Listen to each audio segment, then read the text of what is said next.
Spot is presented by Botano. The game starts now. Here are your hosts, Brent Wallace, Jason York, and Bobby Ryan.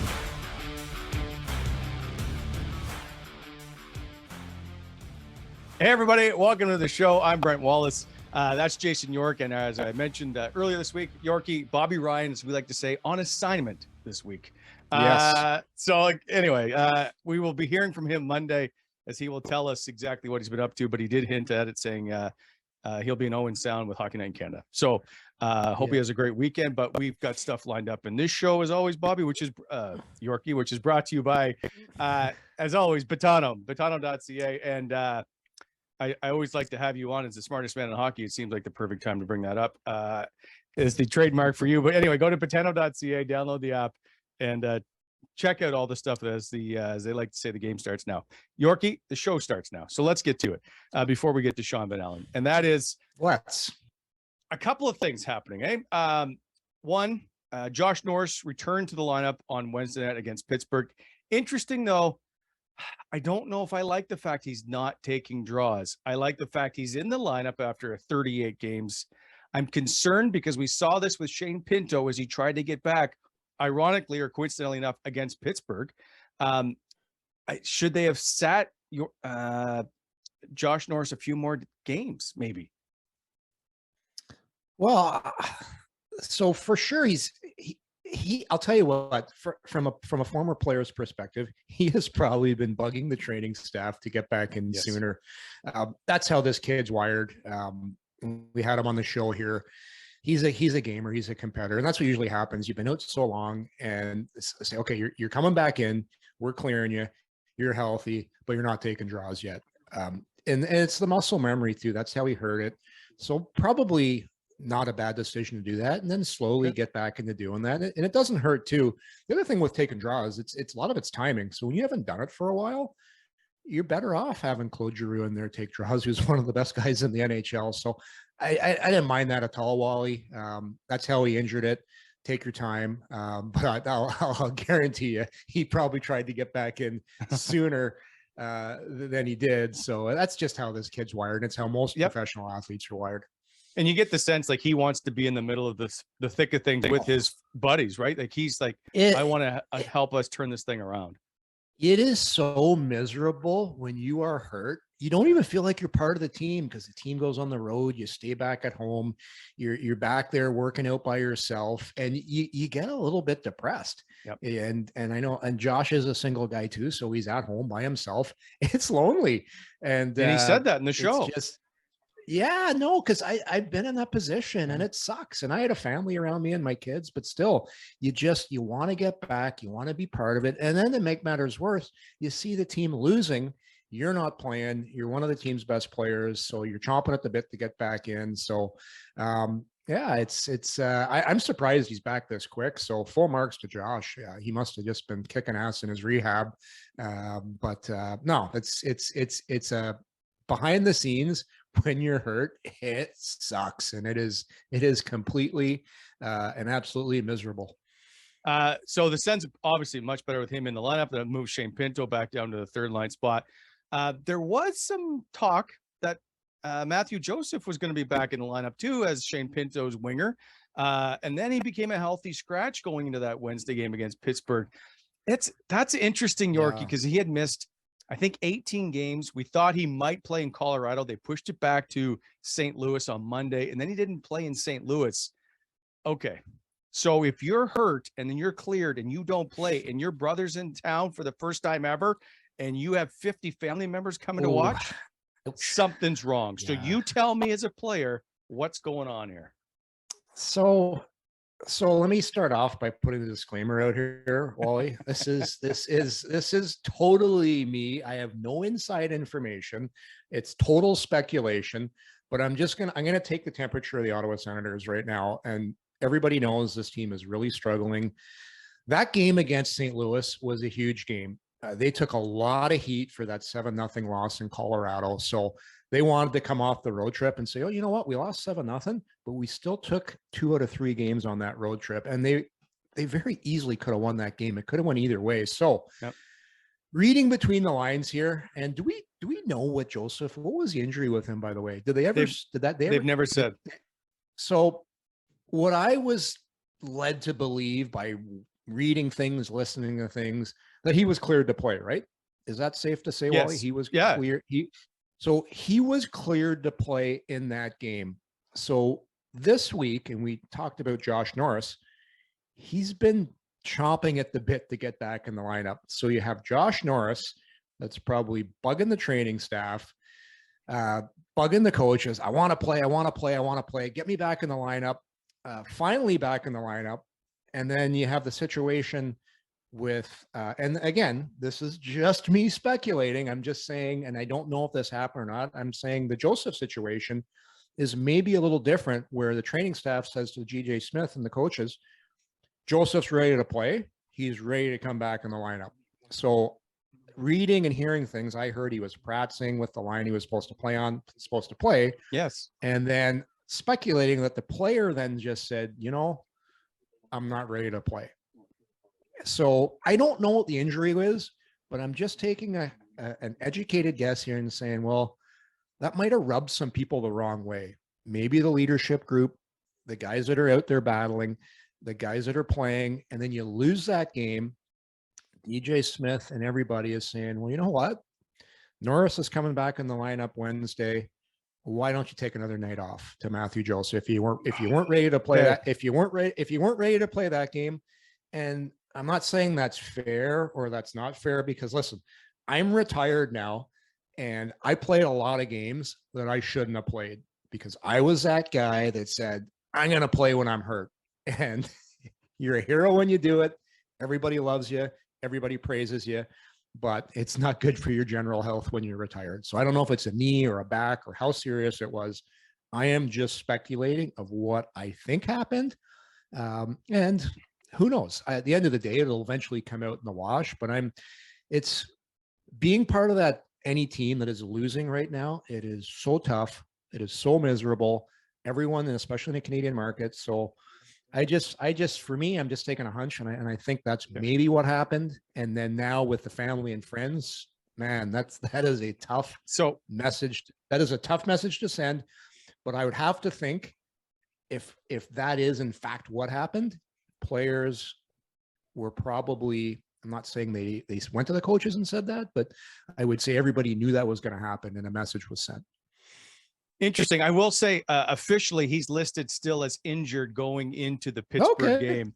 But it was always expected that he was going to play in the St. Louis game. And the game notes can easily just say ING very quickly, right? But he is officially listed as a healthy scratch for the Pittsburgh game. So the last thing I will say too with players, there is a difference, and I always would say this when you're playing, and again, I'm old school. There's a difference between hurt and injured. When you're injured, you can't play because there's a chance of re-injuring. So you never play when you're injured, but there are guys, and there are guys with different pain tolerances too. There is, like, I played with Magnus Everson, and he needed to play when he was 90%. Nobody's ever 100%. That just doesn't happen in NHL, but some guys can play at 70%. Some guys can play at 80. You saw Erik Karlsson play on one leg in the playoffs. It's just different guys have different pain tolerances. So it's everyone's different. And I'm just taking a total stab in the dark of maybe a reason why it happened. And who knows? It'll all come out in the wash later. It's interesting. I don't know. Do you lose the player if that happens? Like, this seems to be pretty drastic. This is not just like, well, Seattle's coming to town, so you're going to sit this game out. Like, this is your first time, maybe the only time you're ever going to face your brother. And I understand the NHL isn't about feel-good messages and all that stuff of, hey, your brother's here, we want you to. Okay, I get it. It's a business. I think that's a pretty big message to be sending when your team is sitting near the bottom of the standings and you're 9 points or whatever out of a playoff spot at that point. I don't like it. I can understand it from the player side and DJ side, and maybe it's a Pierre Dorian decision. I get that too. The other thing too, there's a word in pro sports that coaches hate, people around the game hate, is comfortable. And when you watch the Senators play, sometimes they look because you have a lot of guys on long-term contracts, and it's motivation. And right now, I'll tell you, coaches aren't comfortable, general managers not comfortable, and they know new ownership's coming in. They know changes are coming.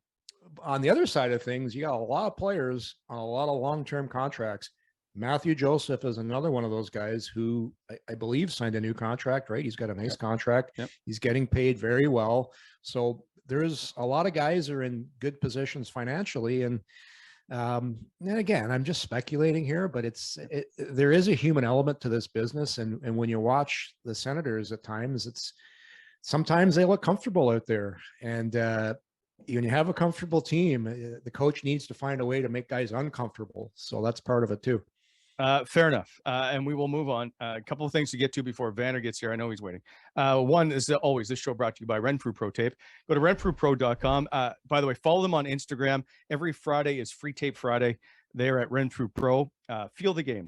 Renfrew Pro continuously evolves its products to ensure that every roll of hockey tape optimizes performance regardless of the type of hockey tape or hockey stick you use. Renfrewpro.com, the one with the green core. And by BEI, Boncher Excavating Inc., heavy civil general contractor, equipment rentals, aggregate, topsoil sales, all kinds of things if you're looking for them in the Ottawa Valley. By the way, BEI, helping to shape the Ottawa Valley. Give them a call, 613-432-1120, BoncherExcavating.com. Last thing before we get to Vanner, and that's Ivan Provorov in Philadelphia on Tuesday night sat out warm-up because he didn't want to wear the warm-up jersey to support Hockey is for Everyone and Pride Night for the Philadelphia Flyers. There's a lot to, I guess, unpack here. The fact that he's allowed to make that choice, that's fine, but choice comes with consequences, and one of them is to perhaps maybe not play the game. And I think people were hoping that would have been the decision, because hockey has tried, or the NHL, to be inclusive for everybody.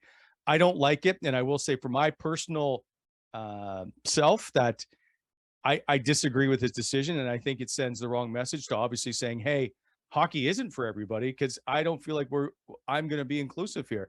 I just think you can choose your lifestyle. I get that. I just want people to feel safe and included, and that's all I'm asking for. And I just think that was the wrong message to send.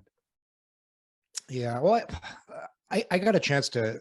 You talk about being in a safe environment, and you never used to hear those things, at least when I was coming up playing in junior hockey. For sure. My junior hockey environment was anyway, we'll save that conversation for another day. But at the end of the day, it's you're asked to do a lot of things as players, and people look up to you. You're put on a pedestal. Guys just sometimes don't make the right decisions, and it's just, man, it's whether you disagree or don't disagree, there's always going to be someone that's going to argue with you on either side of it. Correct. This thing is really blown up. I was following it on social media. So somebody brought up a great point. For a guy like Tony D'Angelo has got involved politically, and he said, well, Tony D'Angelo just put the jersey on and he did it. And, for hockey, it's become a hot button topic, Wally. Hockey is for everyone. My personal thing is I've always felt that way about hockey. Yeah, there's some bad people in the game. There's some people that do it, but there's bad people in everywhere. If you can just set an example yourself, be a good person, be a good coach, be a good parent, try and do the right thing. If more and more people did that, the hockey and everything else would be a better place. I completely agree. And so I felt that we needed to probably say something, just that I really dislike that he decided to do that. And listen, it didn't have any impact in his life. I get that he didn't support it, but it has zero impact for you to wear as far as I can tell, for you to wear the jersey and just try to be inclusive. That's all. You can spin anything in any way to support your narrative, whether you agree or you don't agree. Man, there were some great battles going on Twitter today about the whole thing. One thing I've learned with politics, religion, and things like that, I usually try and keep my beliefs to myself.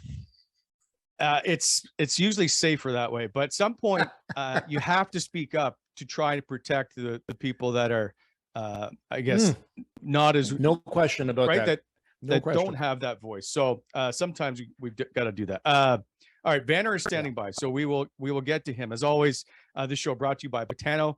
Go to botano.ca. There is no lock of the day today, Yorkie, as Bobby is off, so I can't have this heated debate on the next game. So we will wait till he returns for lock of the day. But go to Betano.ca, place your bets on the next game, which is the home and home with Pittsburgh on Friday.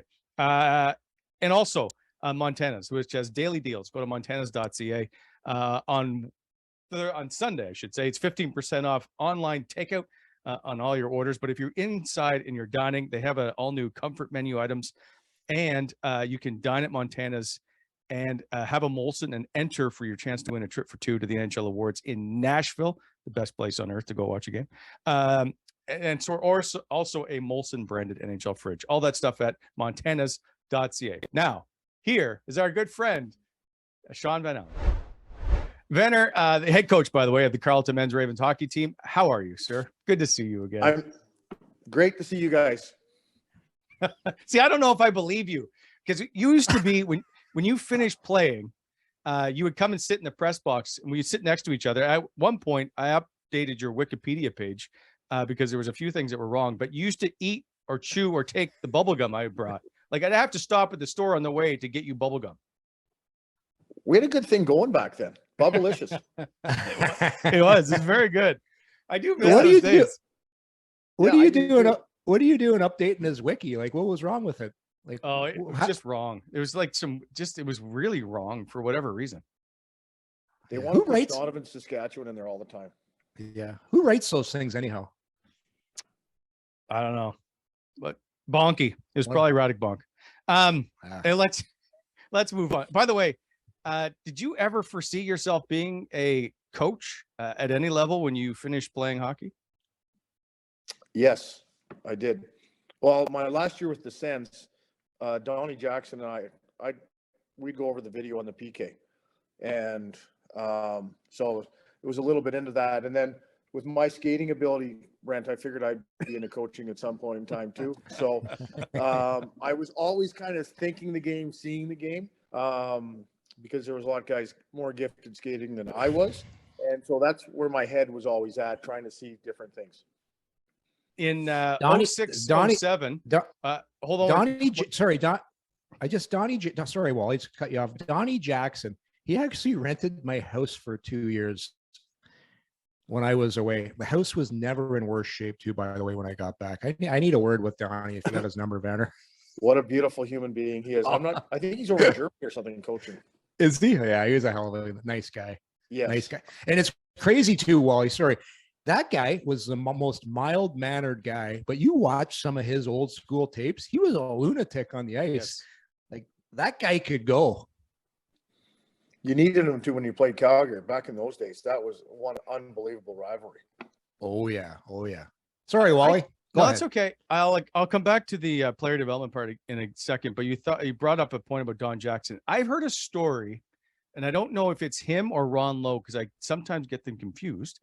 Is somebody, you guys were on the bus, I think it might have been to Binghamton at one point to play an exhibition game or do something.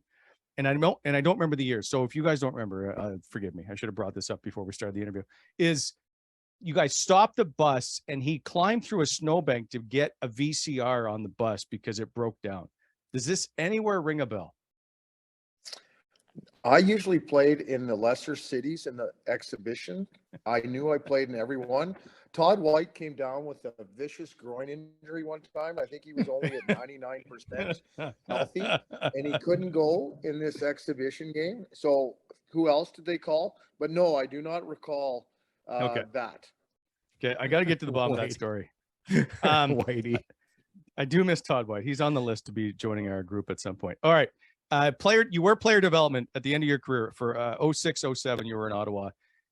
So did that help you on the route to becoming a head coach? Like, did you learn much at that point?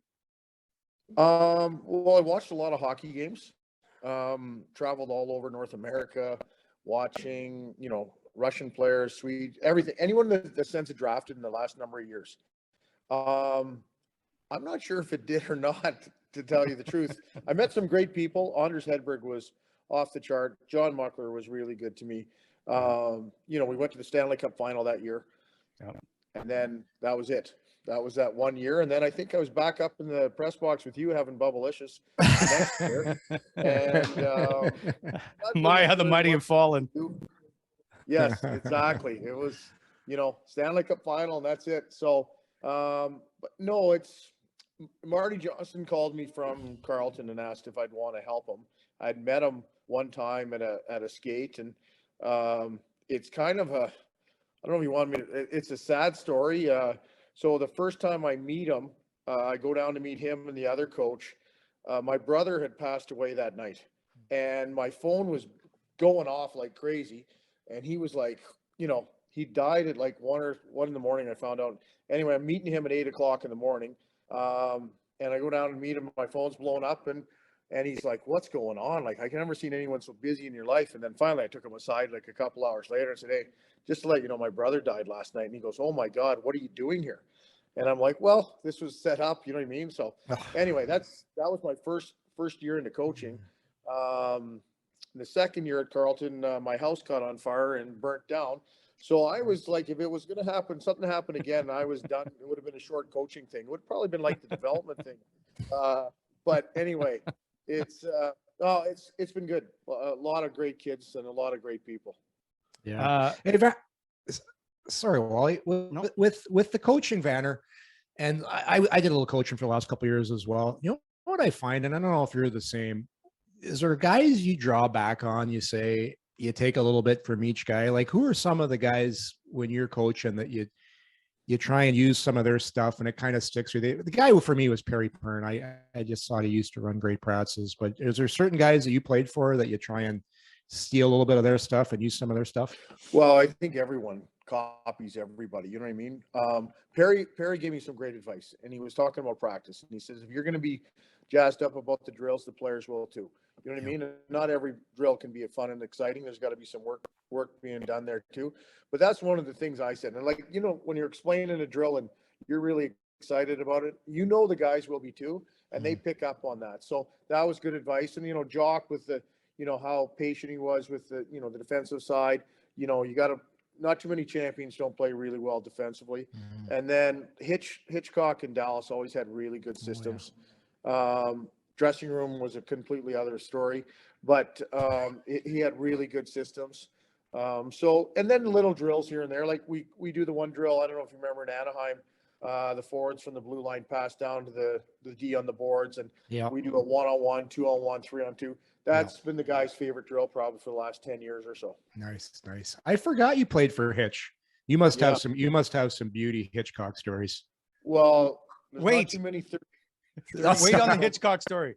Hold on. Okay. We'll get to those later. I got a plan, and I'm way behind it already. Okay. Sorry. There's a few, and also you played with Claude Noel, Joe Sacco. Like, you played with a few guys who were also head coaches. So we'll get to that too. Yep. But first, time for Tale of the Tape, brought to you by Renfrew Pro Tape. Go to renfrewpro.com. The one with the green core. Here is some stats about Shaun Van Allen that people may not know.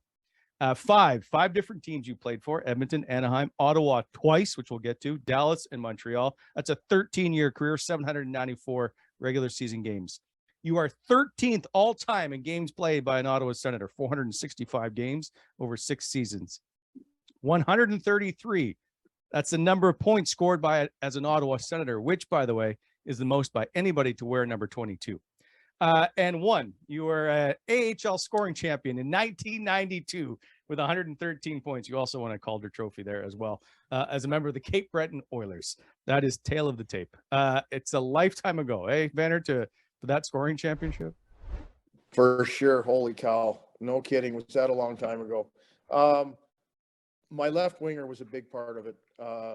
Dan Curry was his name. We played together for 5 years. We sat beside him in the dressing room for 5 years. We're really close. He wanted to shoot the puck. I wanted to pass the puck. It was as simple as that. He let me handle the defensive responsibilities, and he'd handle anywhere in from 20 to 25 feet from the net. And it was a lot of fun. The right wingers would rotate, and then we got Stephen Rice when they made that trade. I think Bernie Nichols and Louis DeBrusque went for Messier, and Reiser came down, and that made a big line. And then Billy McDougall went off in the Calder Cup playoffs. That record I can't foresee ever being broken. 16 games, 26 goals, 26 assists, 52 points. We lost 2 games, both in overtime. First one was in overtime, maybe overtime. The second one's double overtime, maybe in the final. But it was awesome. And a lot of guys complain about their time in the minors. There's not a lot of money down there. But I wasn't ready for the NHL for probably good 3 or 4 years down there. It wasn't close to being strong enough or quick enough. So I learned a lot down there. And like I've said in the past, I've met a lot of great people down there too.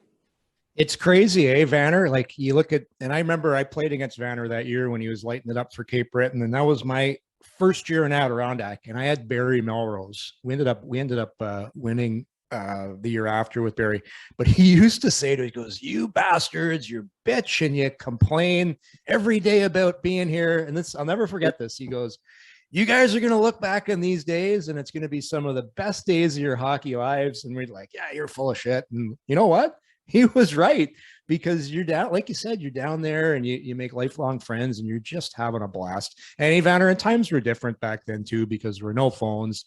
You were kind of, there was just a bond with the boys. And it was, that was a nice little strip too, when you'd go down and you'd play Cape Breton, you'd play Halifax, you'd play Moncton. Like that was all Fredericton, Freddie Beach. That was a great little strip. And, man, the AHL too, Van, that was a great league back then, wasn't it? Oh yeah, and then St. John's, Newfoundland came in.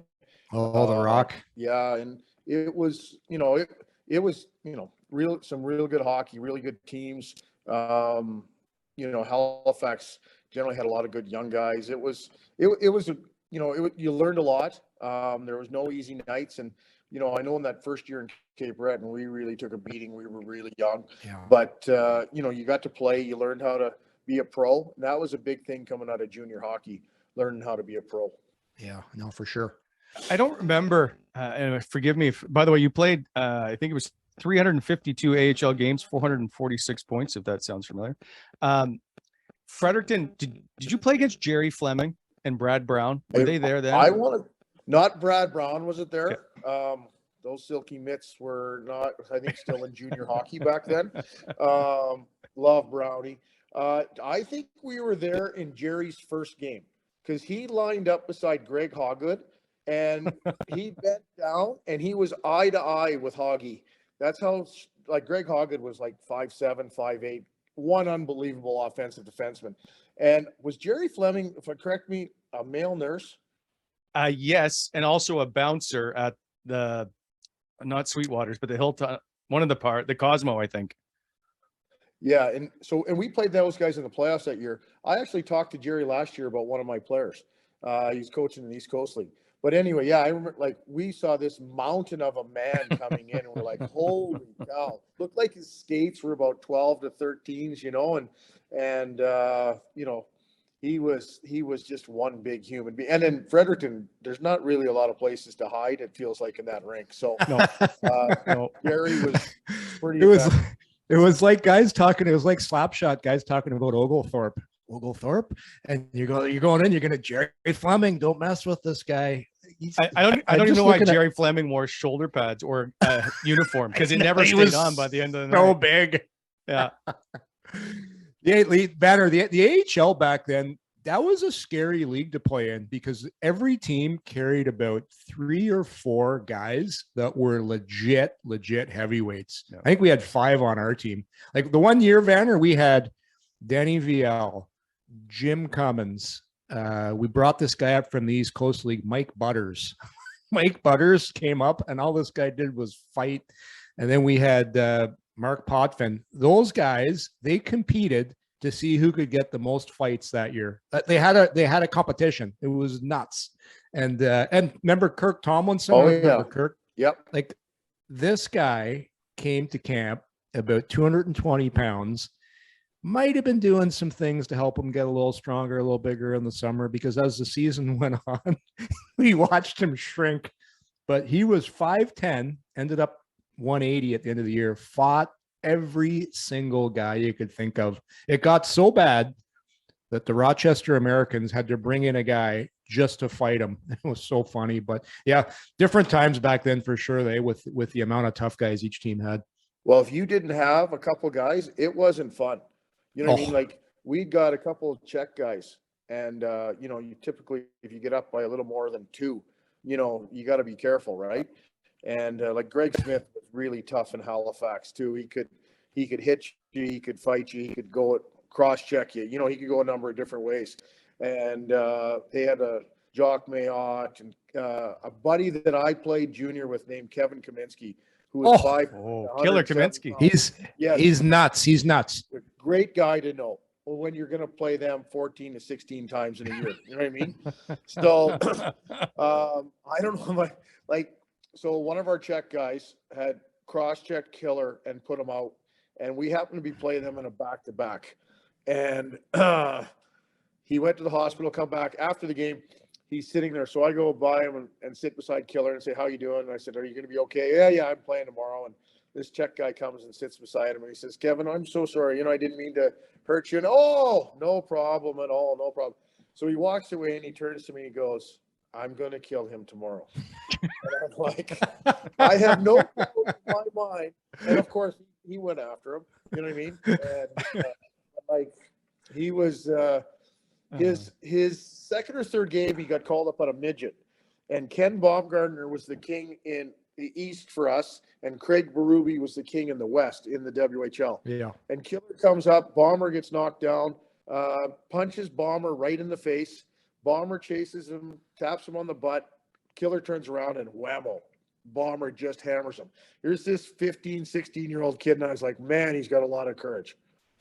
So, Vanner, I'm going over your timeline here because I played with Ken Baumgartner in Anaheim, and by the way, super, super tough guy and super smart too. Like the guy was going to law school or something, like just a very great guy. He told me your team in junior, you guys used to go on for warm up and steal the other team's nets. Yeah, stuff like that. It used to happen. Yeah. Some teams wouldn't get them. Then the next year they had to bring in split warm-ups. So you'd have the whole ice to yourself. So what? So walk me back here. So basically, how does this start? Is this decided in the dressing room that guys, you know what? We're going to go out for warm up, or we're going to steal their nets? Like who's the guy, if you can remember, that's coming up with this? Well, some of the guys that we had on our team, like Wendell's brother Kerry Clark, we had Kelly Chase, we had Corey Kosher, we had Tony Twist, and we had Kevin Kaminsky. So when we would go up to PA, that was the second year. They brought in Darren Kimball. The first year they had Manson and Baumgartner, which was a lot of fun to play against. And like the trainer, I remember going up there the first year and one of the guys complained, why do we have chicken? He goes, play like it, eat like it. And so anyway, it was some very interesting hockey. We had one where another Kevin Kaminsky stories, we're playing PA in the old barn in Saskatoon. And I feel like it's Twist and Kimball fighting. And there's a big roar down in our corner, and Kevin Kaminsky's got their goalie strung out, and they're going toe-to-toe. And next thing you know, guys are coming off the bench. It was like hockey that's never been seen like that in a long, long time. Nuts, eh? Just crazy. Oh, we're way behind. Yeah. And back then, we loved playing on the road because there were some teams that would get sick in about Rosetown or a couple areas, you know what I mean, coming to because Saskatoon's rink was very tiny, and we were a really hungry, not overly skilled team, but we would work hard and we would punish teams. Okay, I got to get to your NHL career. We'll never get through this interview, and that's I got to get to Ottawa at some point. But before that, you were a 5th round pick, 105th overall, if I'm not mistaken, to Edmonton. Yep. So did you go to camp with, are you on the ice with Wayne Gretzky? Do you have Wayne Gretzky stories? We'll get to the one about you being Wayne Gretzky in a moment, but are there stories of you and Wayne hanging out? Well, I'd like to say they made room for me when they traded him, but I didn't break into 1990 there. So, because drafted in 87, Canada Cup 87, Gretzky traded 88, I believe. Right. Yeah. So never saw Wayne. And back then, Brent, they had 2 groups at the Edmonton Oilers camp. The main guys and then everybody else. And you were lucky. If you played well enough, you might get to go over there once. And they only skated once a day. So they would skate for 2 hours and stay at the lovely Forum Inn across the street. And the young guys, we'd be on the ice at like, say, 8:30, 9 o'clock.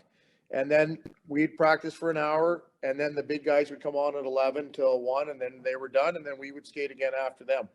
So training camps back then were really, really long. Like they'd be a good month. Yes. You know, we didn't have a lot of money. I think we got to go to the West Edmonton Mall once, and that was the highlight. But it was pretty much go to the rink, back to the hotel, and that was it. Because there was no 3-hour rule back then. They could keep you at the rink. They could keep you because now there's a rule. You're only allowed to be at the rink physically for 3 hours. But the reason that rule came in, Anna's point here, like how long were you at the rink for? Well, you would be at the rink for like a couple hours in the morning, leave, come back, and you'd be there again. You know what I mean? So it was a long time, but back in those days, just there's no remote controls. You wanted to get up, you turn the channel. You know what I mean? And the bed always seemed like so far away. But yeah, so. And Brent, you want to get into the NHL one? I want to tell a quick one about Yorkie and I, and I'm not sure if we were our last exhibition game. My last season in Anaheim, we were playing in Vancouver, and Ron Wilson, the head coach, we're having our meeting. And I had hardly played all preseason, and I'm like, I'm going on waivers. I am going on waivers. I'm just waiting for tomorrow so I can go on waivers, and I hope I'm going to be claimed. Yeah. So Ron Wilson says, this is the lineup we're going with opening night. And I'm like, I'm playing. We're in Vancouver. Yorkie is not playing. And I'm like, that is odd. Yorkie was a big part of the team last year. Anyway, we fly from Anaheim to LA, bus to the pond. Ron, it's like 2-3 o'clock in the morning, I think, at this point, Yorkie. Yep, I remember.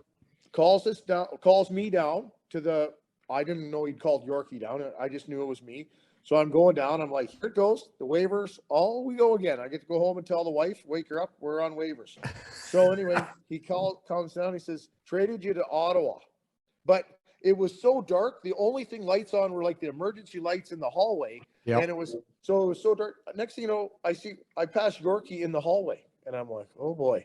So anyway, I didn't know. And then next thing you know, Yorkie and I are at the airport the next morning. We fly to Lake Placid and we meet the Ottawa Senators and return. Oh, Vanner, this is the thing. When something's up, your spider sense gets up early. And I knew because Ron had brought in his boy from Vancouver, Adrian Plasvik, and he got every single opportunity in training camp. And I'm like, you know what? I'm getting traded here because Plasvik now is playing in my spot.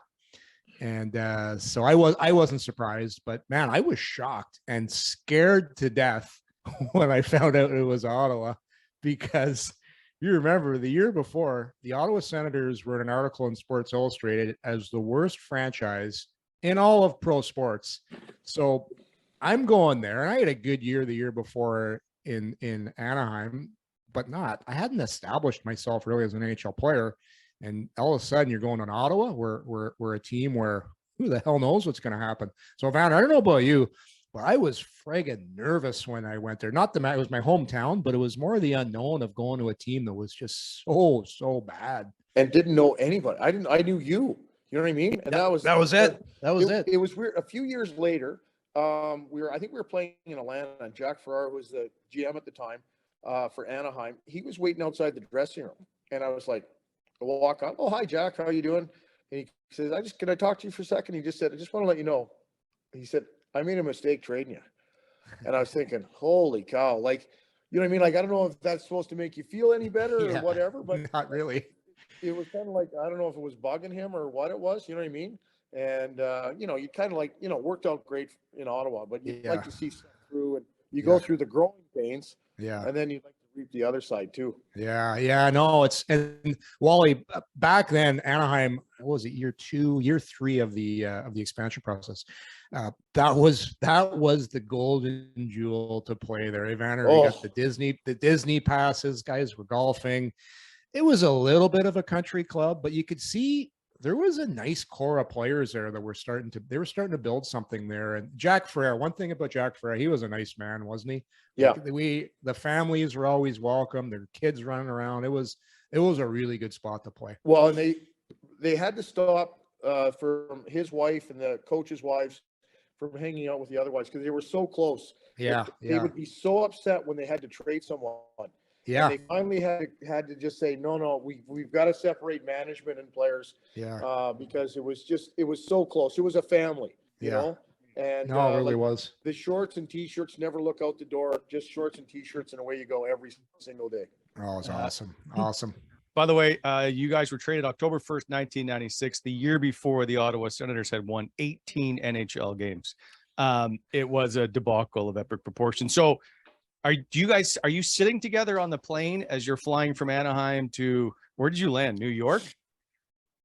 Albany. Albany, right. I believe. Yeah. So Albany. like, are you telling them about the great things about Ottawa? Are you guys like, what are we getting ourselves into? How is this going down? I'm just shitting. I'm shitting my pants because I know nothing about Ottawa. It's the first time in my life I've been traded. I'm leaving my wife and kids back in Anaheim. Good luck packing up the house and getting everything ready. I'll try and find us something here. You know what I mean? Enjoy the sun while we can. And not knowing, like, I don't know if the coaches knew anything about me. You know what I mean? I remember I started on right wing one. I was like, holy shit, right wing. I'm not really a right winger. And first game we played, I think was in Montreal's home opener. Mm-hmm. So I start on right wing, and we get the puck, and they said when we get the puck, dump it in and change. And I was like, why the hell did we start? You know what I mean? And I was like, okay, because Bruce Gardner, the good one, not the great one, was playing center, and I was playing right wing. And I know guards won the draw. We got it back. We dumped it in.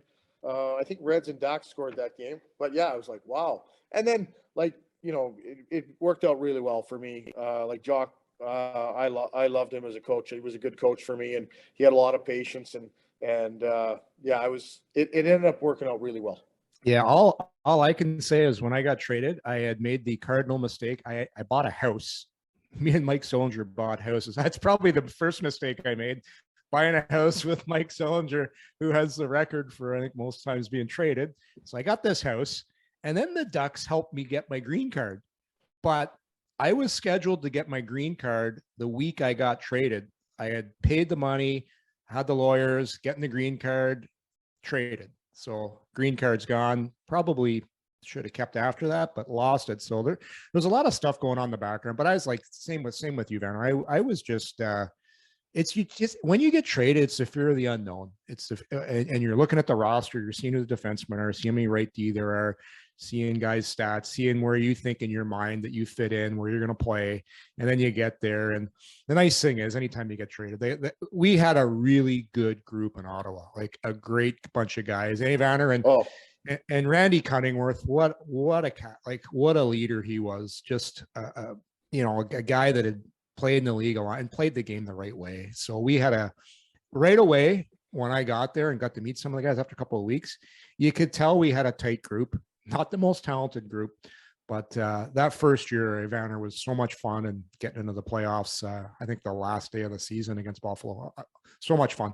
Weird things you remember? Remember they put us up, you and me, in some nice hotel downtown for one night. And then we moved to some other hotel. Albertan Bay. They moved us to the Albertan Bay after that. And I was like, wow, and then it was like, basically you slept there, packed, and away you went to another hotel the next day. But then I was like, this drive out to the rink all the time, I was like, huh. Yeah. So the Senators had a deal with the Albertan Bay Hotel. So anybody that got traded or needed a place to stay was staying at the Albertan Bay. Like, it couldn't be further away from the hotel, further away, from the rink to the Queensway. So it was a nice half an hour drive every single day. But yeah, no, that was the spot, Vanner, the Albertan Bay. Vanner, I looked up all of your goals. I went over to see, I believe it was assists, perhaps, of who set up some of your goals. How many times do you think Jason York assisted on one of your goals? Wow. Ooh, Great question. Also, by the way, Patrick Karnbach is part of this because he assisted. Karnbach. The Swedish freight train. The only guy I know who slept through an earthquake in Anaheim. Didn't even know it the next day. Hey, bud. Hey, bud. Yeah, Patrick Karnbach, good buddy of mine. He was a great guy. His resting heart rate might have been 12. Oh yeah. I was going to say the same thing. There's not a lot of pulse there. So No. calm. Okay, give me an answer. Yeah. How many goals? 10. 1. October 29th, 1995. You scored 2 goals that game. The second one assisted by Patrick Karnbach and one Jason York. In Hartford? I believe so, yes. Yeah. I think Sean Burke was in that. Oh. That's how do you remember that, Vanner? I can't even remember. I can remember my first goal and a couple others, and that's about it. You're pretty. You got a good memory. Well, I'll tell you why I remember it, because we played in Boston. If that's because, well, there wasn't a lot of 2-goal games either, Yorkie. So you had 6. Yeah. So Healthy scratch in Boston at the Garden, because he wanted to play some of the Americans, he said. And I was like, my only chance I'd ever would have got to play. And so then played the next night in Hartford and got 2 goals. So anyway, worked out. Is Hartford the rink where I remember the song you came out to was Brass Bonanza, isn't it? Was that Hartford? Yeah. Well, I know they used to play it in Bingham too, and one of their players, Al Tour, came across on a home team and flipped one into that section that they were playing that. I think he'd had enough of it every single game. Yeah, you know what? It was Hartford. It was, and the reason I know this because when I was coaching in Kempville, I said, guys, I'm going to get us a great song to come out to for games. You guys are going to love it. You know what kids now listen to. And I put the Brass Bonanza on. So the Kempville, our players are coming onto the rink. They're like, what the hell is this music? And I'm sitting on the bench just having a giggle because these guys, I'm like, guys, you will learn to appreciate this music. This is from the Hartford Whalers days, and guys used to love it. Can I tell you one quick story too? One of the highlights of Anaheim that has nothing to do with hockey. I don't want to see if Yorkie, I'm going to get a smile out of him. So we had a guy on our team named Bobby Harlalumbus Dallas. Actually, his name was Harlalumbus Bobby Dallas. And we had a defense named Bill Holder. And Bill Holder had this big, deep voice. And every time, remember after warm-up what Billy would say? Oh, I don't know.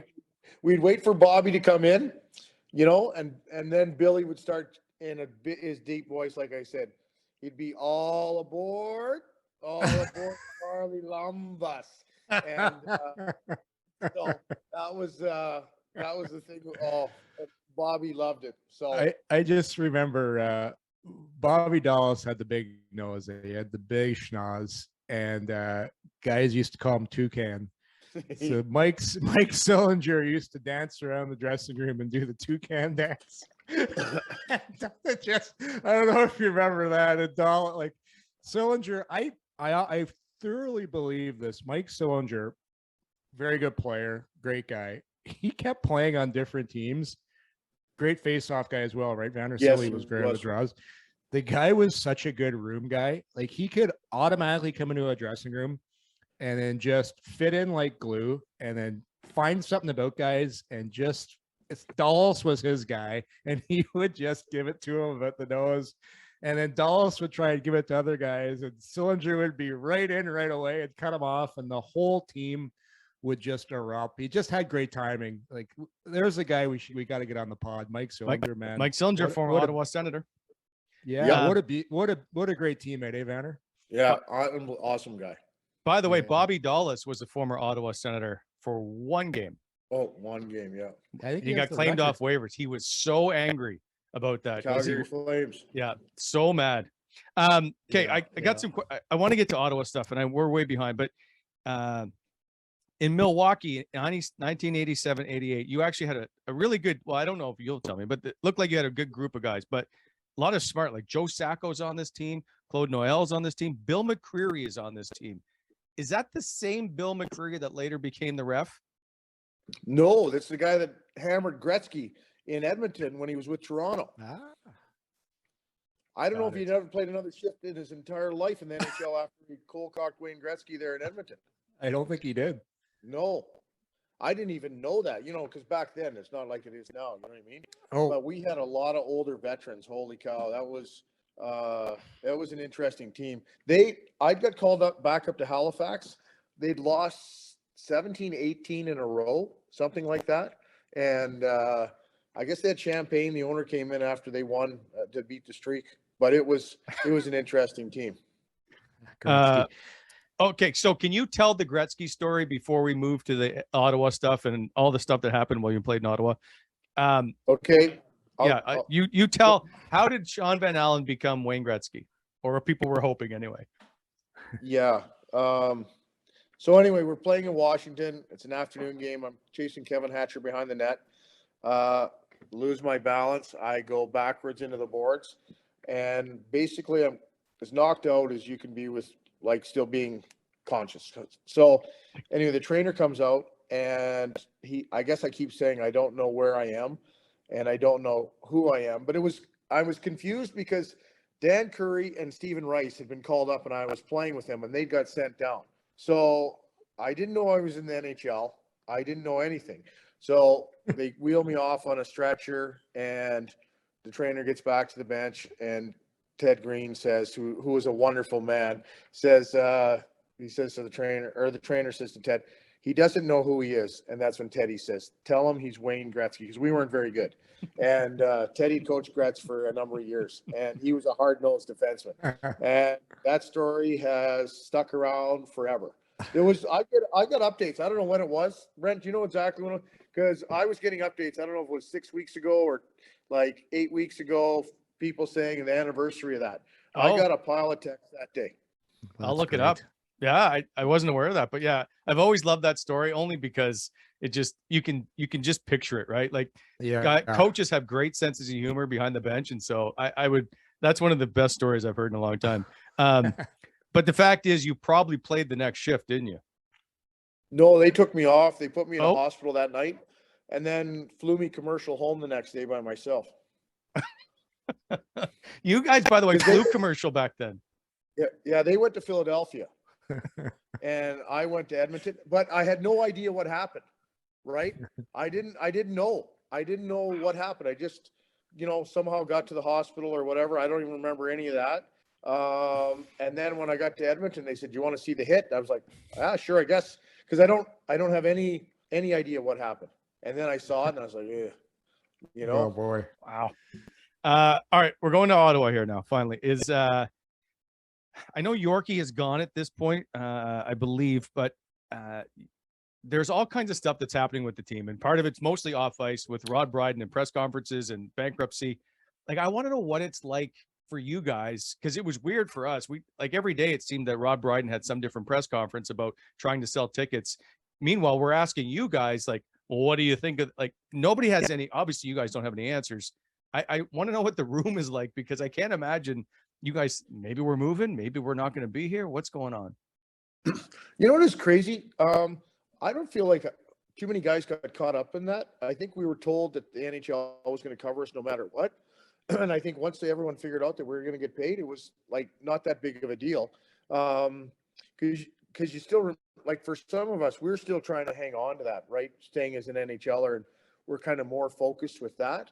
That's a terrible way to kind of finish that, but we weren't really that, well, I wasn't anyway, that focused on that. I was just focused on playing all the time, and once they reassured us that we would be fine, I just assumed we'd be fine.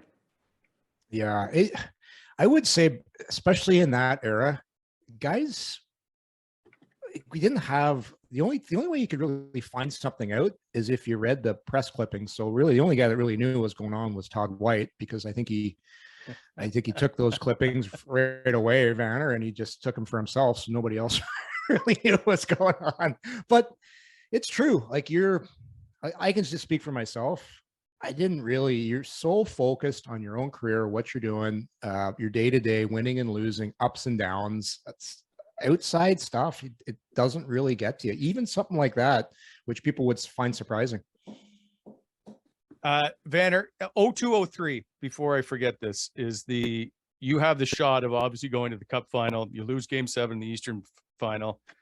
Can you take me through that year for you? Just, I think you're 35 at the time. So are you thinking, I don't know if I'm going to get another shot at this?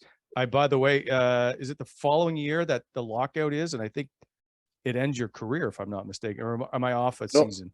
No, So it was, well, the last year was right before the lockout. Yeah. That was a terrible way to end it. It was a healthy scratch for the whole playoffs. And the year before, when we lost to Jersey, I'd basically had a career year at 35. After Montreal, I didn't know if I was going to get an opportunity. And Ottawa, I think the relationship with Jock, and there was some trust there. I'd met him in a golf tournament in Digby, Nova Scotia. Ran into Jock down there, and he's asking, anything going on? No, I said, nothing going on yet. You know what I mean? And next thing you know, Ottawa had offered me a 1-1. And I was like, I'd love to come back to Ottawa. 2, there wasn't a whole lot of other options on the table at the time, or none. And so I come back, and then it kind of worked out. Like, Bonky got hurt a little bit, and I think a couple other guys that got hurt, and I got a chance to play with some real skilled players like, Marian Hossa or Martin Havlat. And it just, when you're playing with skilled guys like that, you get them the puck, you're going to get points. And felt like a real big part of the team. And then, we went so deep in the playoffs and unfortunately lose to Jersey in 7. That's one of my, greatest memories and worst memories that I'll have as a hockey player. It was fun to watch because you guys played so well. I did enjoy that run. It was crushing to watch because everybody thought that was the year. Because I think, is that the game that you scored the overtime winner in the first game against New Jersey? You have one game-winning goal in Stanley Cup playoff in your career, and it's a first game against Jersey, if I'm not mistaken. You're 100% accurate. Great pass. Like I've told the story before.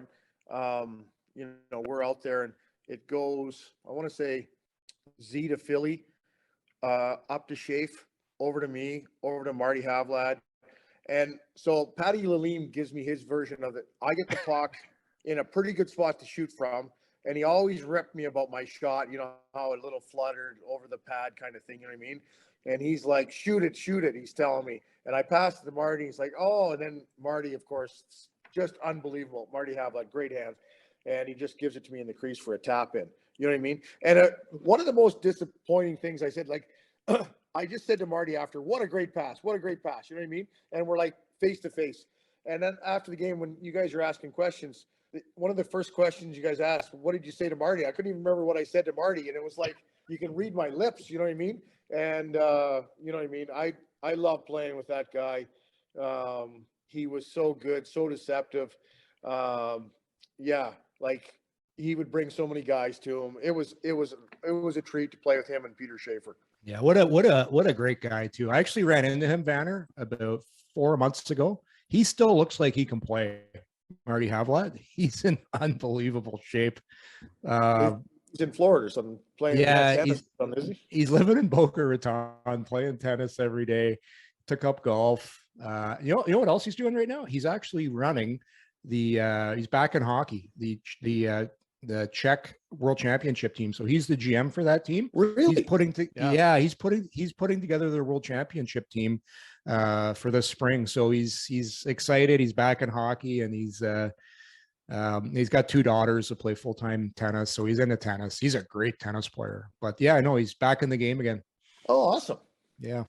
Who is your favorite roommate that you had? I'll say as an Ottawa Senator, because back in the day, you guys always had to have roommates. It wasn't like it is today where if you play 400 games, you get your own room. So do you have roommate stories? I have one. I'll try and make it as Andres Dackel was by far, like, he was unbelievable. We drove to the rink together. We roomed together.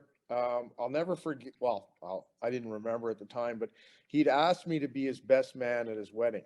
And I basically rolled over and went to sleep. And so Linda had said to him, "Are you asking Shaun to be your best man?" And he said, "Yes." And then she said, "Did you ask him?" And he said, "Yes." And she goes, "What did he say?" He rolled over and went to sleep. And so anyway, I ended up going. But anyway, we were in Nashville, and I believe Molson's was taking us out golfing the next day. And Dax was a great golfer. And so we went out in Nashville and had a couple beverages, and because we knew the next day's a day off and nothing but golf. So anyway, I'm lying in bed. Dax is in his bed, and we're going to go early, pick the clubs, hit some balls. So anyway, I roll over at about 7, and Dax is not in bed. And I'm like, that ass has already gone down. He's eating breakfast. Screw him. I'm lying in bed till whenever the alarm has to go off. So anyway, I roll over, and there he is, butt naked, right beside me. And I'm like, Dax. And he's like groggy from having, a couple beverages. And he's like, what? I said, you're in my bed.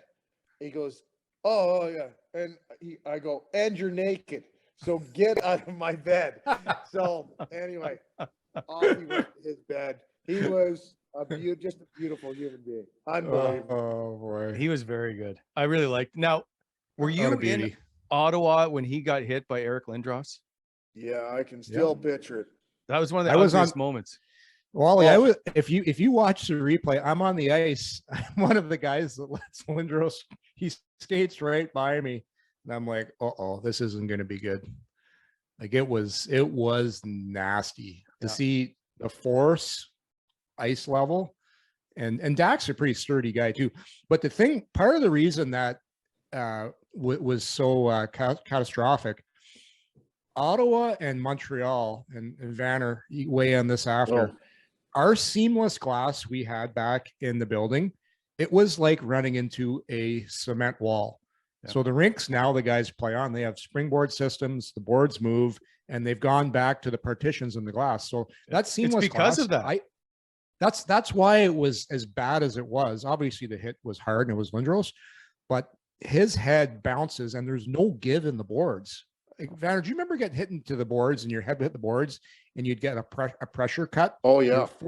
Like it was so hard, the impact, your head would bounce off the glass and your forehead would split open. You'd get these pressure cuts, and they finally changed those stupid, went back to the partitions because guys were getting seriously hurt from how hard the boards were.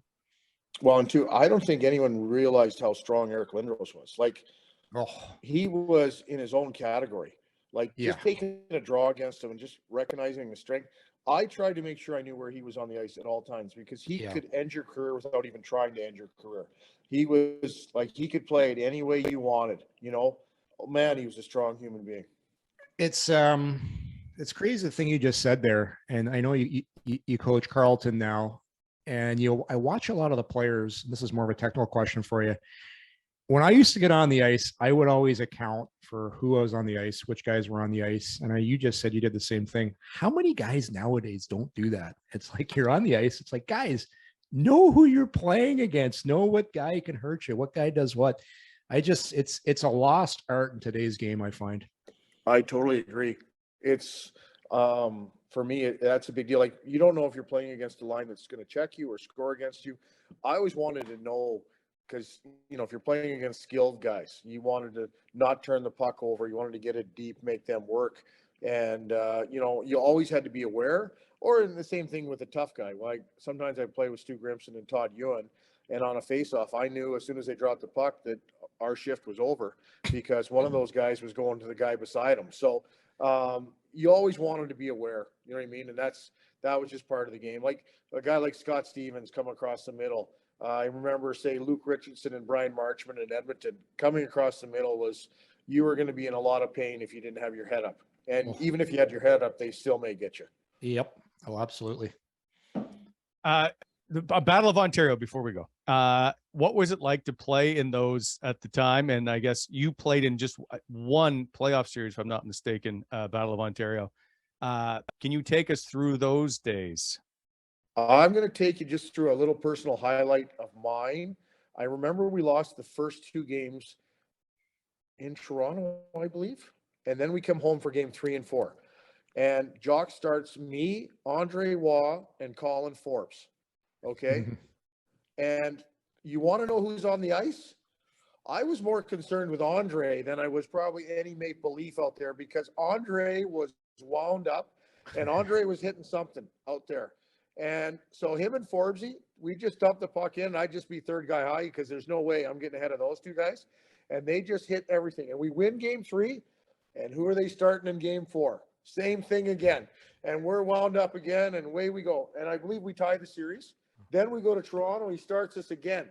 And we lose. And I think we lost. Was it game 6 too? I think I can't those are not great memories for me. But anyway, it was something else. It was just at a different level with the media from Toronto coming down and flooding the room and how bad we wanted to beat them. Like, I still dislike the Leafs to this day, and I'll dislike them till the end of time for me.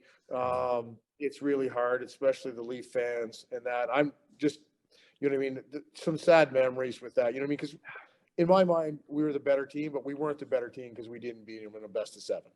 Yeah, 100%. I remember the one series when Shane Corson shut down Yashin in the one series, Vanner, and we got swept 4 straight. And we finished ahead of them that year. I think we were the first seed and they were 8th, and we lost 4 straight to them. We made some deals, and it was just bad timing on my part. I was a free agent after that series, which is never good timing. No. But yeah, it was just, they just a little fortunate with bounces, but they found another level to get to in the playoffs, and they just got their nose dirty a little more than I think they were built for the playoffs. Top to bottom. Yeah, I think I was in Dallas that year, Yorkie, and I thought you guys were stacked. And typically, we used to handle Toronto quite easily in the regular season. Yeah. I think we just assumed it was going to be called the same way, it was going to be played the same way. Yeah. They just had guys that knew how to play in the playoffs. Like Shane Corson could just stick a stick in a guy and stay with them, and you get away with a little bit more back then. Yeah, for sure. They knew how to play in the playoffs. They knew how to push the boundaries as far as you could be pushed. Yeah, no, good point. Yeah, because back then you could get away with a lot of the playoffs. I call it cheat the game. You could cheat the game a lot more, especially if you're an older guy and knew just how far you could hook a guy or hold a guy, which was to their advantage. Well, and Marion Hossa, like what he didn't get called against him just because he was so strong. That's the other thing, Yeah, right. Yeah. And like, I mean, they had guys like Joe Nieuwendyk and whatnot, that Gary Roberts, of course, and we all saw how they played, but you guys didn't have your high end guys adapt to it, if you will. Like Alexei Yashin just played the same way, I think that became a huge part, right? Where we need to see more from your high end guys to try and make this a little more uncomfortable. Well, and the other thing is you want, like, if your top end guys aren't scoring, just don't get scored against them. You know what I mean? Yeah. And that's the thing is, like, they put up points all year. They're pressing for points. So if you're getting scored against, not getting points, it's really hard to win when your best players aren't producing. It's actually just about impossible. That's that Buffalo series, 98, 99, 99, right? Is that the President's Trophy year where you guys go into Buffalo and Mike Pekka shuts down Alexei Yashin, who I think was the 94 points he had that year. He was a Hart finalist. He just didn't find a way to get around Mike Pekka in the defensive system. And I think Mike Pekka made a lot of money off of that. You might want to send cash for the rest of his life. And I'm going to say too, didn't Dominic Hasek get hurt and Steve Shields played some of that? Because we were like, ooh, Hasek's out, Shields is in, we're all set. And then Shields goes up and has probably one of his best playoffs ever. But yeah, no, again, Dom wasn't very good in that series before he got hurt against us. That's right. That's right. Lastly, on the Leaf thing, was it hard not to get caught up in all the hype? Like, it was a spectacle. That locker room probably had 50 people in it every day, media wise, all trying to get something or talk to somebody or whatever. Like, even the media people would get a little cranky with each other. There's, like, you're not coming in here, I'm not giving you room, whatever. It was a spectacle to see that these two teams going at it from all angles. And it was, what did Pat Quinn say today? Yes. Like, he was like the puppet master. You know what I mean? Yes. About the calls. They all of a sudden, Toronto wasn't getting the calls and Ottawa was getting away with stuff. And we're like, we're getting away with stuff. You know what I mean? And he did a masterful job. Like, if you're looking how to do it, Pat Quinn was arguably the best that had done it back then. 100. Wally, who was your guy? Because he's in a series. You talked about that. Some Toronto media coming in. There'd be a couple, like Lance Brown. You squared off with him? No, but he went after Jacques one time. And I think it was over Curtis Joseph. So somebody ran Patty Lalime, I believe, or they're in the crease a lot. And so Lance is like, well, are you going to respond the same way? And Jacques is very stoic. Well, I don't control that. And Lance is like, well, what do you mean? Like, are you going to run the goalie? And Jacques like, I don't control that. And so he kept trying to go after Jacques. And then finally, Phil Legault, the PR guy, was like, he already answered that question. And Lance Brown's like, I'm not asking you. I'm asking Jacques Martin. I was like, oh my God. Like, it was everywhere was tense. It was fun to be around. I love it. Yeah. Well, can I ask you a quick story, Brent? Because I'm sure you were there. Is this story true about Tom Green? The cookies? We were playing New Jersey, and yes, about Jacques Lemaire. And that was the first or second question. Yes. Go ahead. So I'm not there, but I've been told about this story a number of times. So Jacques Lemaire is obviously very stoic and rigid, and Tom Green is in the press room and asked a question to Jacques Lemaire about the cookies, and Jacques Lemaire is, that's it, interview's over, and he storms out. So none of the media people have asked any questions about the game, and Tom Green has just killed it for everybody. Oh, were people pissed? Yeah, That's good. awesome. Well, it was only the Eastern Conference. Why did they want to know anything? So I love that stuff. You know what? Today's game, it's so different from that. It used to have some really good stuff back then. I remember during the bankruptcy, Jacques Martin was asked about getting paid by Ken Herrera, and Jacques, of course, you don't control that. And so Ken Herrera goes, well, when you went to the bank, was there more money in it or not? It's like, you don't control that. I was like, okay. Like, don't ask Jacques any questions unless it's about the power play. Well, I asked Jacques. So when the last game of the year when Steve Duchesne scored and we end up beating Buffalo to get in the playoffs, the room is Looney Tunes. We're jumping around like we've been in the playoffs. Pretty much most of the whole room had never been in the playoffs before. And here we are, we make it. We go on that incredible run with the Ottawa Senators. And next thing you know, we're in the playoffs. And Jacques' facial expression didn't change. And I talked to him a couple of days later. I'm like, how? You know what I mean? And he's like, oh, I just keep it on the inside. I'm like, holy cow. You know what I mean? Like after 80 or 82 games or whatever it was back then, and we make the playoffs for the first time, the city was alive. It was unbelievable. Yeah. Jacques always had the same saying after every game, win or lose, up on the board would be food, rest, recovery bike. Without fail, that was on the board after every single game. Food, rest, recovery bike. Vander, we've kept you too long, but I will say your team is playing the Ottawa GGs this weekend in the Bytown Classic. Where is that game, at the Ravens Nest, or is it Ottawa? It's at TD. The The 67's rink, 4:00. 4:00 Sunday. Look forward to it. Do you bet with the other head coach? Is there any side wagers? No, there's not. Generally, not a lot of communication between the coaches in our league. It's probably more my doing than anything. You know what I mean? I'm not usually too chummy with a guy that wants to beat me. Patrick is a great guy. Don't get me wrong, but I typically don't chum with guys that are trying to beat me. Well, I will show up and bring you some bubble gum just to see if that helps. There you can find some of that fresh Bubblicious from those early years. That'd be awesome. Appreciate it, Banner. Thank you for stopping by as always. I hope we can bring it on again because I've got more stuff to ask you. So we didn't even get to the Ken Hitchcock questions. So I appreciate you taking the time. Anyway, that'll wrap it up for this episode. We appreciate you stopping by. We'll see you on Monday. Thanks for watching Coming In Hot, brought to you by Botano. Thanks.